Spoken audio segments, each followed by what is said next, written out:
피부 묘기증은 긁거나 물리적인 자극을 주어야만 피부가 부풀어 오르죠. 그리고 평상시에는 피부에 특별한 이상이 없기 때문에 그냥 이제 밤에 간지러운가 보다라고 생각을 할 수도 있습니다. 야간에 심해지는 피부 가려움증, 피부 소양증, 단순한 야간에 발생하는 소양증인지 두드러기나 피부 묘기증은 아닌지 정확한 감별이 필요합니다. 환자분들하고 상담을 하다 보면요, 대부분의 환자분들이, 피부질환 환자분들이 야간에 가려움이 심해진다라고 이야기하시죠. 야간, 이제 밤중에 피부 가려움이 심해지는 이유는 어느 정도는 생리적인 현상입니다.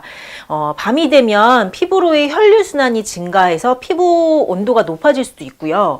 그로 인해 피부의 수분 손실이 높아지겠죠? 그러면 건조할 수 있습니다. 그래서 특별한 피부 질환이 없는 사람들도 저녁에 보습제를 잘 바르지 않으면 근질근질한 경우가 이런 경우죠. 그리고 아토피 피부염 같은 피부 질환을 가진 사람의 경우에도 야간에 가려움 증상이 더 심해지는 경우가 대부분인데요. 앞서 말씀드렸듯이 피부 표면 온도가 높아지고 건조한 이유도 있겠고, 덧붙여 피부염증을 악화시키는 화학 매개물, 보통 이제 사이토카인이라고 하죠. 이런 물질들이 야간에 분비가 증가되기 때문이기도 합니다.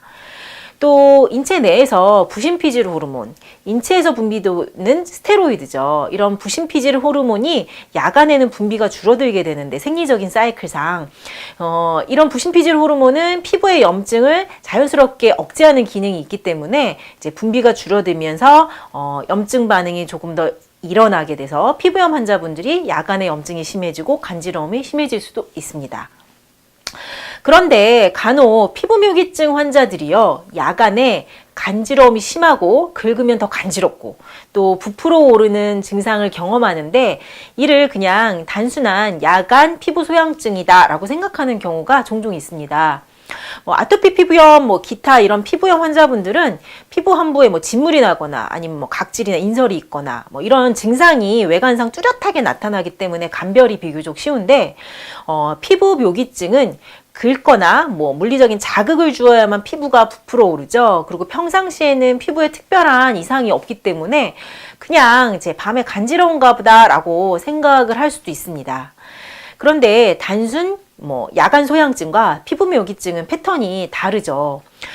피부묘기증 환자들이 가려움증은 이제 근질근질 여기저기 가렵게 되면서 긁게 되고, 긁은 자극대로 피부가 심하게 부풀어 오릅니다. 그리고 가려움이 그렇게 되면 긁은 부위뿐만 아니라 온몸 이곳저곳으로 확산을 하게 됩니다. 그러면서 밤새 밤잠을 설치죠. 반면 단순 피부 가려움증, 소양증은요, 야간에 일어나는, 긁어도 피부가 살짝 붉어질 수는 있지만 심하게 부풀어 오르는 팽진이 나타나지는 않습니다. 그리고 단순 야간 소양증, 피부 소양증은 특별한 치료가 필요하지 않고 충분한 보습, 수분 섭취, 그리고 밤에 가습을 해주는 정도로 관리하시면 되겠죠. 하지만 피부 묘기증의 야간 간지러움은 물리적인 자극으로 인해 히스타민이 분비되는 두드러기에 해당하기 때문에 만성 두드러기 관점에서 치료가 필요합니다. 밤마다 심해지는 가려움증, 단순한 야간 소양증인지 혹은 피부 묘기증이나 두드러기는 아닌지 잘 살펴보시고 그에 맞는 적절한 치료가 필요합니다.